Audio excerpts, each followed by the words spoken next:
Welcome to Sports Spectrum, the sports and faith podcast that brings Jesus back into the conversation. Here's your host, Jason Romano. This episode of the Sports Spectrum podcast with Milwaukee Brewers pitcher Chase Anderson is brought to you by Compassion International. For $38 a month, you can release a child from poverty. The most trusted child development ministry in the world is Compassion International. It's a great time to make room at the dinner table for one more. All of us want to help. All of us want to figure out a way to make a difference where we can put our hard-earned money to a place where we know it truly can help someone who's in need. And that's what Compassion is about. They find children all across the globe who are in need, who are in poverty. And your $38 provides food, education, medical care, vocational training, and they all do it in the name of Jesus. That's what's great about Compassion International. It is faith-based and it's done with a biblical mindset, sharing the love of Christ by helping those in need. Make room at your dinner table for one more, releasing a child from poverty. Go to compassion.com/sportspectrum, compassion.com/sportspectrum, $38 a month, release a child from poverty, sponsor a child today. Today's guest on the podcast, Milwaukee Brewers pitcher Chase Anderson, joins us here on the show. Chase was selected by the Arizona Diamondbacks back in the 2009 MLB Draft in the 9th round. Made his Major League Baseball debut May 11th, 2014. He's got a great story about that day that he shares with us here on the show. Won each of his first 5 big league starts once he made it to the majors. He actually jumped right from Double-A to the big leagues, which isn't too common in Major League Baseball. Pitched a couple seasons in Arizona and then was traded January 30th, 2016 to the Milwaukee Brewers, where he's been the last few years pitching in Milwaukee. He's won 30 games as a starter in 3 seasons, so he's done pretty well and consistent there, starting at least 25 games in each of the 3 seasons he's pitched in Milwaukee. In 2018, he started 30 games, pitched in 30, started in 30 for the Brewers, one of their mainstays in the rotation during the regular season. Went 9-8 with a 3.93 ERA and had a good season, as he calls it, an okay season, and lots of bigger and better things I'm sure that he's looking forward to in 2019. Chase is married to Anna. He's got a son and another baby on the way right before the season starts. They're expecting their second child. And we connected, Chase and myself, and even his wife Anna, at a conference at the end of November, early December of 2018, and got a chance to talk with him at the conference. And, I didn't know a lot about Chase, but getting to hear his story and his journey to faith, his story about his dad, who unfortunately passed away in March of 2012, and what his dad meant to him, and the Bible that he was given by his grandmother that really helped him in his faith. Lots of good stories here, and that's why we wanted to have Chase on the podcast. Pitchers and catchers reporting in mid-February. Baseball is on the horizon. 2019 season is almost here, so a perfect time to catch up with Milwaukee Brewers pitcher Chase Anderson here on the Sports Spectrum podcast. Take a listen. Chase, welcome to the show. Thanks, Jason. Appreciate you having me on. Looking forward to this, and thanks again. Yeah, happy to have you here, and looking forward to talking to you and exploring your journey. And you and I connected at a conference in late November and got to talk a little bit. And it's funny, that night when we were connecting, the Cowboys were playing a pretty big football game against the New Orleans Saints. And I remember you and I having a conversation about our loyalties, I guess we'll say, to the Cowboys as fans. So let's start with that first, kind of break the ice a little bit, and that mutual affection we have for the Dallas Cowboys. They had a nice season this year, going all the way to the divisional round, winning a playoff game. They were 3-5 at one point. Where did that love of the Cowboys, I guess, for you come from? I think back in the day when I had the Troy Aikman poster in my bedroom. that was the first time. My dad was a diehard Cowboy fan, so when your dad is a fan of something, you usually, as his son, become a fan of it. But yeah, I've been a Cowboys fan since the Emmitt Smith, Michael Irvin, Deion Sanders, Troy Aikman days. Leon Lett, Jay Novacek. I'm missing somebody. Daryl Johnson. I mean, all those guys. Sanders. Yeah. Deion Sanders. Yeah, prime time. That's kind of when I really started becoming a Cowboys fan. But yeah, I think this year, them starting 3-5 and then not having a guy on the roster. I think I read that properly on ESPN, not over 30 years old. That's pretty impressive of what they did. Yeah, I think their youngest team via average. I don't know if it's in the league, but it might be in the league, but it's definitely that was in the playoffs. So that gives us, I guess, hope when I talk about being a fan of having a core to make another run someday. I feel like, they haven't been in the Super Bowl in 23, 24 years. It's been a very long time. You were a young buck the last time they played in the Super Bowl. What do you think, just fan to fan here, talking about the Cowboys? Do you think that they need to do to kind of take it over the hump and get that Super Bowl again? Well, I've kind of seen the evolution of them getting, Dak and, Zeke in there and kind of building around those guys. And then I think the trade for Amari Cooper this year was huge for him. Des Bryant was obviously he's one of the best receivers in football, but him not coming back, I think it hurt the team a little bit, but not to the point that it was going to crush them because you saw what they did with Amari and some young guys coming up, stepping up the tight end. I forget his name. He had a heck of a season. But Yeah. just watching those guys, just kind of, the chemistry. So I'm not sure what the next step is. I think it's just continue to build what they have. And, if they can pick up a really good free agent or make a really good trade, I think it's going to put them over the hump. But their defense played awesome down the stretch. Chase Anderson's our guest here on the Sports Spectrum podcast. I wonder, because we're taping this, it's mid to late January, under maybe a month now of pitchers and catchers reporting. So baseball getting back into swing of things for 2019. What does an off season of preparation look like for you, Chase? The season ends in September, October. The Brewers had a nice deep run there. And then the off season comes. So what does that look like for you preparation wise as we get ready, just about a month away from pitchers and catchers reporting in Phoenix for you on February 13th? Yeah, for sure. I think for me, each year is kind of the same. I try to have a little self reflection on the season before and what I did well and what I didn't do well and what I can improve on. But this year's been kind of different. We built a house here in Texas. We moved from our townhome here, and within the week of my son's birthday, as soon as we got home, the week of November 4th. So that was kind of hectic start to the off season. And then finally now we get to the new year and it's January 16th, and we're finally slowing down and get to enjoy our house a little bit, kind of get everything organized, all that kind of stuff. But from the baseball side of it, I started working out within 2 weeks of the season being over for me because I wasn't on the playoff roster.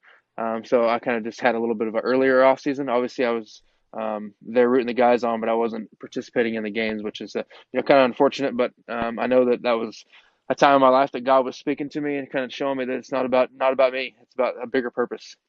So getting into the off season, yeah, I've been working out every day, Monday through Friday. Been on a throwing program for the past month. I go to this place here in McKinney called Michael Johnson Performance. They do a really good job of kind of making up our off-season program and getting us ready for a season and try to keep us from having any injuries. So I've been doing good this off-season, building strength and getting stronger. I think the biggest thing for me is to pitch a whole season and stay healthy. Luckily, I've been able to do that in the last couple of years, and I continue to do that and try to defy this age thing as best I can. All right, a couple questions off of what you just said. Let me ask you about the house situation first, because I wonder about baseball players and buying a house and building a house, and you really only get to live in it for 3 months or so, and then the season comes. So tell me about the mindset of why you wanted to get a house. And I know that's home. Texas is home for you, so you want to kind of set up roots there, obviously. But then what happens when the season starts and you start in Arizona and then you go up to Milwaukee and I assume your wife and your baby, your son, and I know you have a second one on the way. I know that kind of travels with you. So how does that kind of all work out with a house? Yeah, well, we've been in the townhome ever since my wife and I got together and got married. We bought a townhome together in McKinney, Texas, and stayed in that for 5 years to try to save as much money as possible because we want to continue to build up and have a house. So she worked for Highland Homes, and we built this Highland home that we're in now with her work. She is currently not employed, but we still got the discount because we started building it when she was currently employed last season. We started building it before the season started, and it was finished when the season was over, so that was kind of nice. We just got to move in, kind of switch houses, if you will. But I think the biggest thing is we didn't build a crazy house. We built just something pretty normal, nothing out of the ordinary for our lifestyle. Right. But I think for us, we try to understand that God has given us this the finances that we have to be stewards with it. So we try not to just build it up here on earth. We try to build it up in the kingdom. I think for my wife and I, she's really good at that. She's really honed me in on how to manage money and all that kind of stuff. She paid for our wedding. She uh, was making really good money to kind of get me through the minor leagues, keep us afloat. That's how we were able to buy the townhome to start off with. So my wife has been a big inspiration in my life on how to kind of, budget money, walk with Christ, and just all those kind of things. But having the house here in Texas is nice because it's home. We have neighbors that can watch over it. It's nice to have a little more room with number two on the way. And we have dogs and a backyard, so that's kind of nice. At townhome, you don't have those things. And then in Milwaukee, well, we rent in Arizona for spring training. We have a couple out there that always keeps us a place, which is really nice. And then my aunt and uncle live out there, so if we ever needed a place, we could probably live with them. So nice to have those connections. And then in Milwaukee, we bought a house before last season, and that was such a blessing to be able to just come into a house and just to have all the stuff that's ours. And this year will be even better when we have child number two. Probably going to have a baby girl in. She's probably due right at the end of spring training. So my wife will be able to go from Arizona straight to Milwaukee and not have to set up a house and already be set up. So Nice. yeah, we travel around from here to Arizona to Wisconsin. So we have houses in both spots, and it's very modest. So it's nothing too crazy. It's better than having to pay rent. That's for sure. So she paid for your wedding. I hope you bought her a really nice ring, and I hope you took her to a really nice place for your for your honeymoon. Yeah, my aunt and uncle got us gave us their timeshare in Maui. We went there for the honeymoon. I actually gave her a little upgrade this year. It was our 5-year anniversary, so I got her a little upgrade, nothing crazy. But Nice. she kept the initial ring because she knows she's big on at time periods in your life, kind of a timeline sort of deal. She's like, this is where we were at this time with the money that we have, and that's special to me. So if you're gonna get me something different, it's gonna be a whole different ring. And I upgraded her a little bit, nothing crazy, but I'm blessed to have a wife like I do. That's for sure. She keeps me grounded for the most part. Yeah, Anna's great. I got to meet her at the conference as well, and she's fantastic. You know what? I was going to ask this later, but we'll just bridge into this now. Share the story of how you guys met. I thought it was a great story that you were telling me at the conference, and I just think it's fun. And share whatever you think you can share on a podcast that maybe you don't want to share. For everybody to hear. But I think it's a fun story to share about how you and Anna met. Yeah, for sure. I'll share pretty much everything because there's nothing really to hide. There you It's go. kind of funny. Well, Anna, she's 2 years older than me, as school grades older than me, a year and a half older than me. So she used to always walk her dog by my house. I didn't know she lived behind the high school when I lived in front of the high school. I didn't know where she lived at the time. But I would always see this very attractive female walking her dog.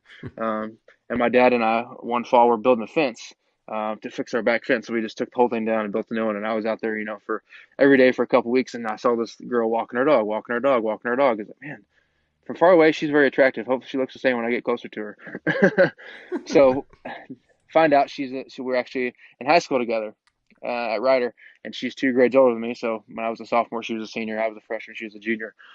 And she played tennis, and I couldn't take my eyes off of her in the tennis skirts. That might sound bad, but that's just a high school boy thinking those things. But yeah, thought she was very attractive. Didn't really. I was too shy to talk to her in high school. Didn't really have the game, if you will. I still don't have any game. But anyways, so that's kind of how I initially knew of her, and then 2011, I was living in Arkansas with my dad in the off season, and I was on my Facebook just kind of looking around, and I saw that her thing popped up, and she's not in a relationship, or she had nothing on there. So I was like, I'm gonna send her a message to say, how are you doing? Maybe we can meet up in Wichita Falls over Christmas when we go see our moms for Christmas to get a Starbucks and just have a conversation, just kind of connect.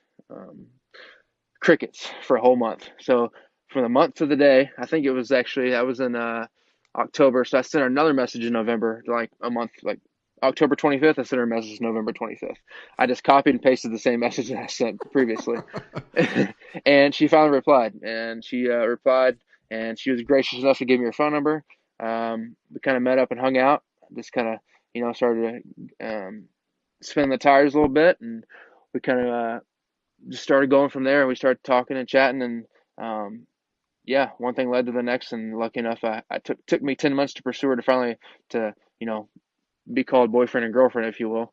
yeah, then 2 months later after that, I proposed to her 2 days before Christmas, and that's kind of it. We're 5 years into our marriage, and going pretty well. That's great. And I love how quickly it all happened too, even though you waited for as long as you waited, and how it all kind of it's a new generation of meeting people with doing it through Facebook, in that way. So Right. it's a great story. Chase Anderson is our guest here on the podcast.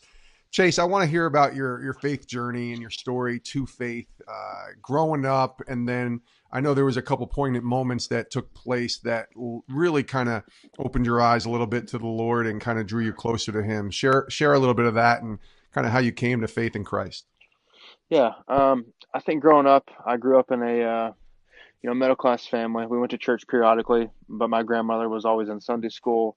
That's my dad's mom. Always in Sunday school. Yeah. It was doing the church newsletter on Wednesday. Was at the normal service after Sunday school, very consistent. And her husband, actually, my dad's dad, passed away in '83, and she never remarried because she said she couldn't love a man like she loved him. So I Wow. thought that was pretty bold of her to to trust in Christ her rest of her life and see what He had for her. Besides, staying single, I'm sure that was really hard. Looking back as a kid, growing up, I didn't really understand that, but now looking back, I was like, man, my grandmother was. Her husband passed away in '83, and she never got remarried, and she passed away in 2009 on a freak accident. That's kind of nuts. That's a long time to be single, but she was such a strong Christian. She lived it out daily, and I'm thankful for that. And then she passed away in 2009 of coming back from a doctor's appointment, stepped up on her step, and fell back and hit the back of her head and passed away 6 hours later. She was coming back from a checkup, getting cleared to actually drive again at 86 years old. She was doing really well, and that freak accident, she just passed away, like I said, 6 hours later. Yeah. And she left me a Bible, and I think she meant to give it to me when I was in high school because that was the date on it. But I got it when we are going through her stuff after she passed away, and I was like, wow, there's some verses in there that really spoke to me at the time. But I really didn't grab a hold of it too much then. I read it a little bit here and there, but my dad actually passed away in 2012, March 19th, right during spring training. And I remember that moment when I got the phone call from his girlfriend. There was two voicemails on my phone. And I had to call her back, and I asked her, and she couldn't even talk words. She's like, "It's your dad. It's your dad." I was like, "What's wrong with him? He was just out here a week ago, seeing me and all kinds of stuff." And with my sister, they had a great time, and said that he was mowing her yard, and edging the yard before he mowed it, and stopped, was out of breath, had a seizure, sat down the tailgate, came out of the seizure. She's like, "I'll call the ambulance." He's like, "No, no, I'm fine." Had another seizure. Called the ambulance. Ambulance came. They tried to save him, but he just had a massive heart attack and passed away right there. But when that event in my life happened, my dad and I were super super close. My parents were unfortunately got divorced at my age. I was 12 years old, and I chose to live with my dad. Um, and we were really close from age 12 till the day he passed away. We were like you could like on Forrest Gump when he said him and Jenny were like peas and carrots. My dad and I were pretty dang close. Yeah. So when he passed away, I knew that there was something going to happen. Either me, I'm going to run from the Lord and just rebel against all these things. Why is this happening to me? Or I'm going to cling to the Lord. And I'm pretty sure the Lord kind of put His hands on me, and at that time, and I just cling to Him. Luckily, instead of going the opposite direction. So I'm very thankful for that moment. Not that my dad passed away, but that it really changed my life and my trajectory going from there. Sometimes too, it takes, those really life-changing moments and moments that unfortunately all of us have to deal with at some point or another. Some come sooner than we would like, and others, eventually they happen whenever they happen, when the Lord allows them to. But I wonder for you with your dad, I know you said you were really close to him. You even said he was there a week before. I assume that was in spring training because he passed in March, right? So Right. what were some of I think we talked about this at the conference, which is why I'm bringing it up. I think there were some pretty poignant conversations that you've had with him about baseball, about life, about faith, and all of that. Tell me about some of those conversations and just kind of the relationship that you and him had as your baseball career started to develop. Yeah, I think once I got drafted and signed and started, traveling, playing pro ball and doing that life, and then coming back that off season in 2011 after I was hurt that whole year in the minor league season, pretty much like I had a strained flexor tendon in my elbow, and I didn't really pitch much in 2011. But coming home and being with him that offseason was kind of special. We had man-to-man conversations about, when I'm gone, this is what you need to do. This is how you do things. And, Hmm. you need to be rooted in your faith, because he grew up in the church a lot, but I think he got to the point in his life where he kind of was done with God for who knows how long it was. But I knew he was the only child. Yeah. So I think he kind of got that rebel mentality, and he was work hard, play hard kind of guy. I mean, not many people that I know have ever worked harder than him, and not many people partied as hard as he did either.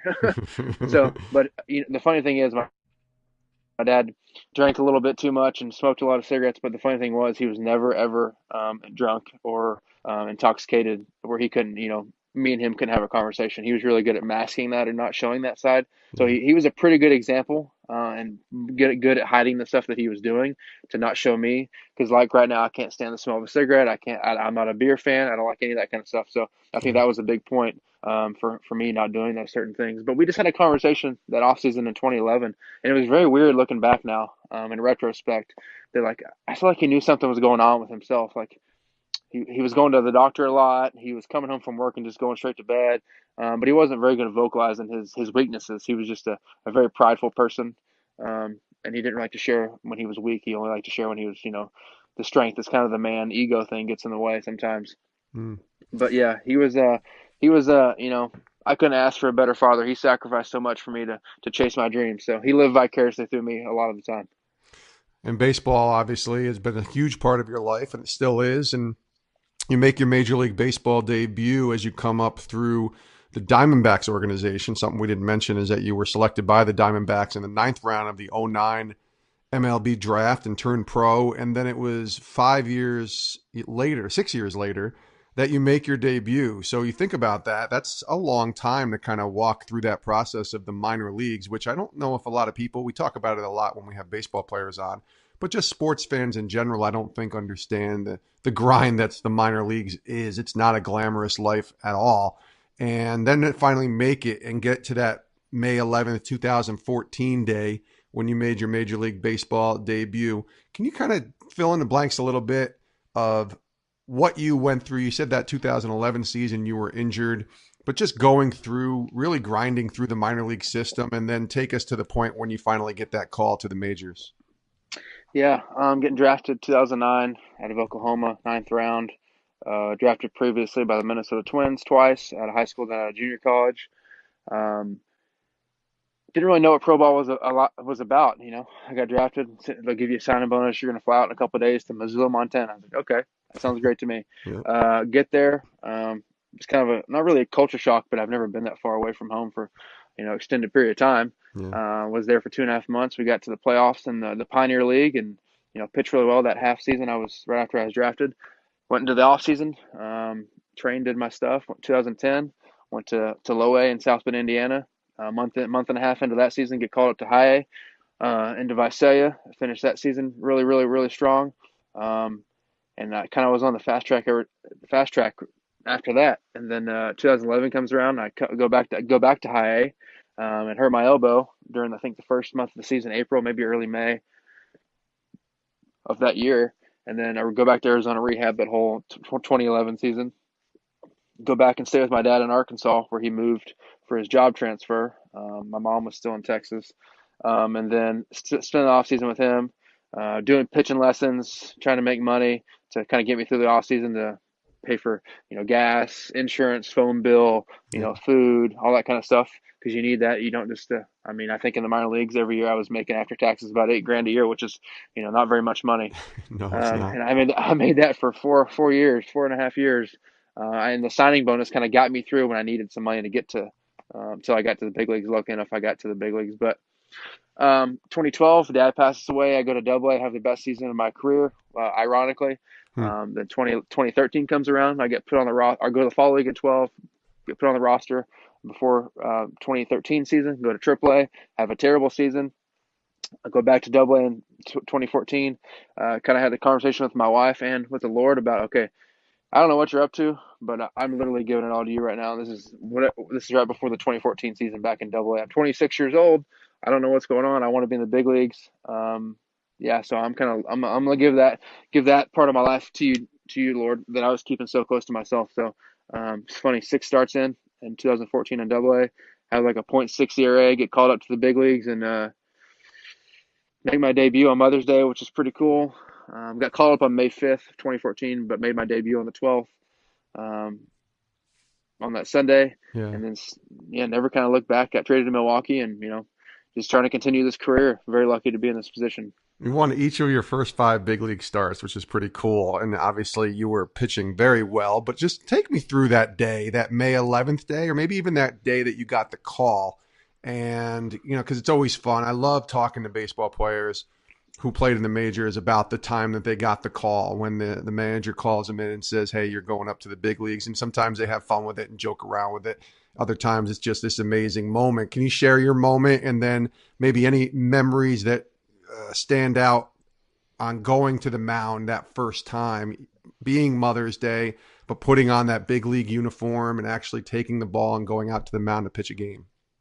Yeah, I'll kind of start for once. I was supposed to pitch the next day. I was supposed to pitch on May 4th or 5th in Double A. And I go home. I charted that game in Double A, charting in the stands, go home. Then I get a call as I pull into my host mom's driveway. And funny thing is, this host mom I knew in 2012. She kind of was on the booster club in Mobile. Her and her daughter kind of helped out with the team and the booster club and all that kind of stuff. For those that don't know, a host mom is, for minor leaguers, they stay in place of just regular homes that a family will welcome you guys in to live for a couple months, right? For sure, yeah. And they usually don't charge you your rent, which is really nice for us. Yeah, it's big. But yeah, I talked to her before the season. I got there and we had a couple of days before the 2014 season started in Double A, and I go, Angie, I'm planning on not being here very long, and hopefully I don't have to be here very long. Is there any way you'd open your house up to me and let me stay here? I'll pay rent, do whatever I need to do. And she's like, let me pray about it and talk to him and just kind of think about it for a minute. She called me back the next day or the day after and told me she would love to have me. So that was kind of cool. I got to stay there rent free. I was obviously on the second year 40-man salary because I was still on the 40-man roster. So I was making decent money. My wife was still working, so we were doing pretty well. And it was just so nice that she let me stay there. I tried to do the best I could to help out, do things more along, whatever. I'm still really close to her and her daughter. Today she's like another mom to me. Call her Mama A. But anyways, I pull in her driveway, and Andy Green, our Double A manager, calls me. He said, "Need you to come back to the field." I was like, "Why?" Because I think you're not pitching here in Mobile tomorrow. I think you're going to pitch up in Milwaukee tomorrow. I was like, huh? Like, yeah, you're going to the big leagues. That's kind of what he said. I don't know exactly. It's been a little bit of a time since that happened. Yeah. So if Andy listens to this, I'm not sure exactly that's what you said, but hey, it's good enough, right? But yeah, I go back. I run inside. I tell my host mom, call my wife, give her a big hug. She's like, whenever, I'll take you there. I'll help you pack up, take you to the airport in the morning, all this kind of stuff. Go back, pick up my stuff from the field. Me and Andy kind of talk. And it's funny that before the season started, I was in spring training and getting the news I was going back to Double A, not Triple A. And Andy kind of pulled me aside and just told me, hey, you just do your thing. You're going to be with me in Double A here. We're going to do great things together, and just trust the Lord. And he sent me a verse that I still look at today. And yeah, he's been an inspiration in my life. Now he's actually now the manager of the Padres, so I actually have to play against him. So that kind of stinks. But yeah, Andy was an awesome manager in Double A, and he continues to do that in the big leagues. But yeah, that was an awesome moment to see how the stars lined up to get me to this point. But then getting on the mound against the White Sox on that Sunday, Mother's Day, family's in town, everybody's here. I can't eat for 36 hours. I'm so nervous. Yeah. I get to the clubhouse that morning. I can't even put an egg in my mouth, or I'm gonna throw it up. I was so nervous and sweating, anxious. But funny, I get in the bullpen, start warming up, start feeling good, get on the mound, and just kind of get in that tunnel vision. And here we go. I got to throw five and a third innings. I think it was, and then Gibby came and got me. Got the win on my debut. It couldn't have gone any better unless I threw a complete game shutout or a no-hitter or something. But it was definitely a dream come true to be on that mound wearing a big league uniform, kind of feeling my dad's presence as he would love to have been there. Yeah, that's awesome. And I think, like I said, every baseball player has those stories. And I think as fans, we like hearing those because you said you were nervous, couldn't eat. I mean, that's real. And I think that fans understand, sometimes because they have those moments in their life when, even just me being nervous about starting my first job or my first day at PAO or Sports Spectrum or wherever I'm working, I was nervous and I was excited, I was anxious. And I think it's no different for sports and for baseball players, for athletes as well. Let me ask you this, Chase, as we wind down the last couple questions here. You've been playing now for a few years. You got traded January 30th, 2016 to Milwaukee, where you've been the last few years. What are some of the lessons that you've learned, or maybe the biggest lesson that you've learned in your time as a big league pitcher, that now that you can look back, because baseball, I think sports is such a metaphor for life. You got good games, bad games. You got to stay consistent. Some of the things you mentioned earlier. What are some of the lessons or the biggest lesson that you've learned since you've become a big league pitcher about sports or about your life? It's a great question. It's kind of a weighted question because there's so many things that go into being a Major League Baseball player. I didn't understand it right when I got called up, how much time you have to put in preparation to be successful. Because I had a good rookie season. Then my next year was wasn't great, wasn't bad, but there's video on you after that season, and then now getting 5 years in, it's trying to find the edge still to get guys out and be competitive and pitch at a high level for 30 plus starts a season. It's tough to do. So I think the biggest thing is just mentally getting yourself ready for a long season and understanding that the preparation you have to put in is there's a lot of hours you have to put in, video work, preparing your body to go out there every 5 days and give your team a chance to win. I think too, understand that the family part of it's hard too, because they're traveling, they're following you. My wife is taking care of my son, soon to be 2 kids by herself practically all season long. So that's a grind on you too, emotionally and mentally, because you want to do the best you can to support them, and you are supporting them financially, but you're not supporting them. Sometimes they need more of their dad at home at times for the kids, and to give mom a break at times, because that's really hard. So just compiling all that together, the travel, it's really tough to do this. And I know there's a lot of people that love to be in my shoes, but it's not the easiest job ever. But I wouldn't trade it for the world, that's for sure. And I'm very thankful to be in this position. And I know that there's so many young players out there in the minor league system now that are continuing to move up. And I think the biggest word is not get complacent. Yeah, I think there's a misconception too that you're a starting pitcher, so you got 4 days to spend time with your family, and then on the 5th day you just pitch. It isn't quite like that, right? It's not quite like that. I know some people thought it was like that, and that's okay because they don't understand.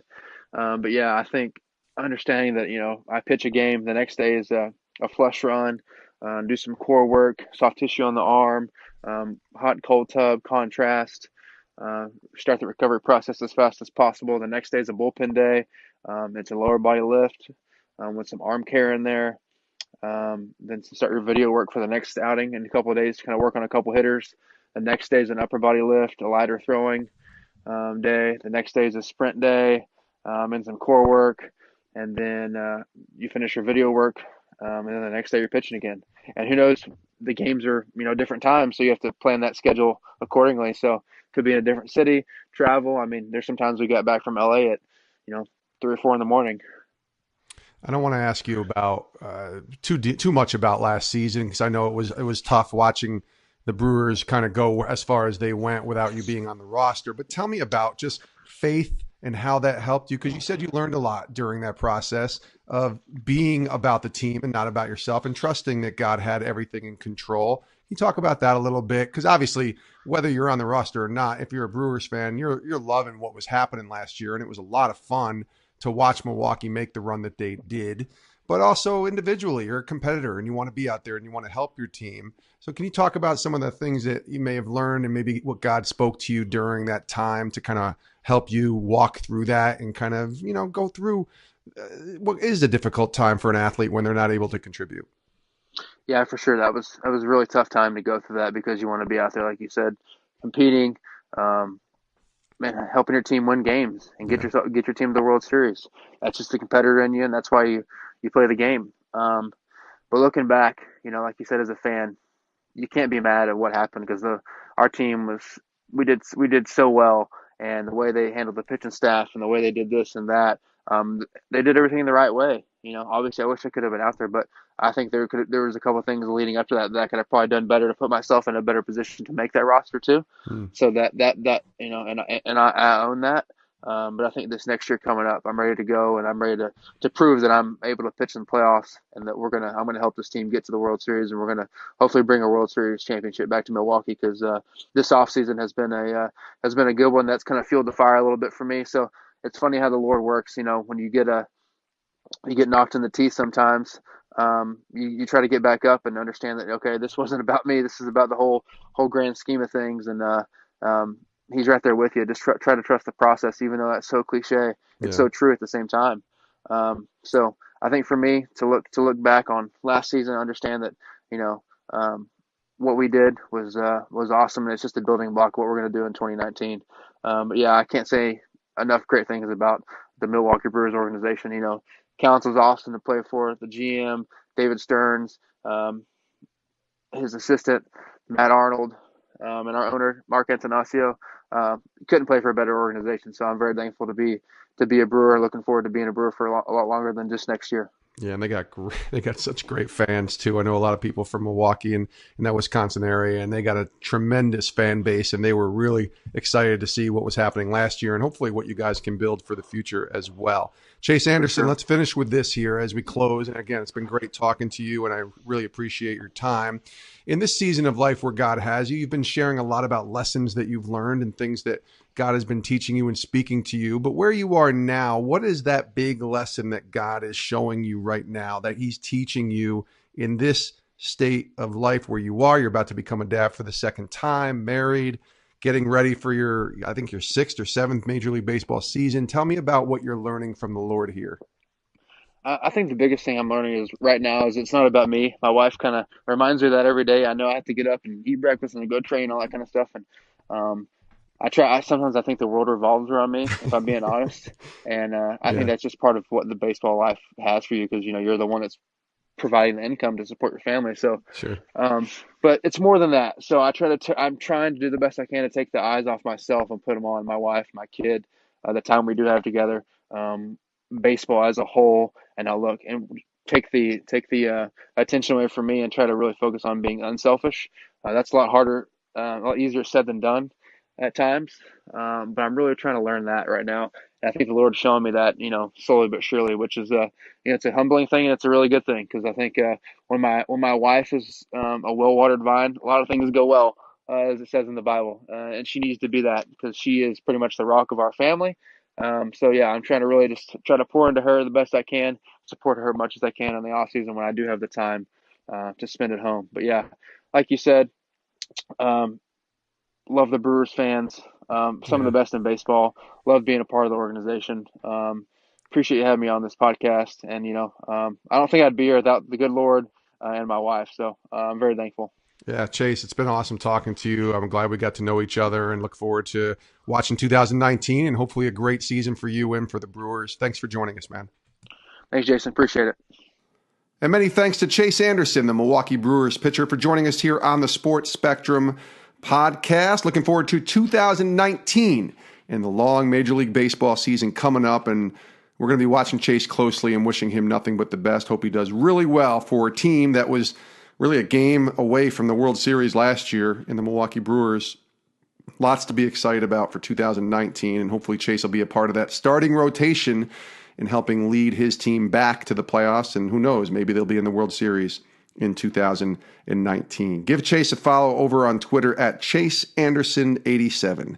ChaseAnderson87.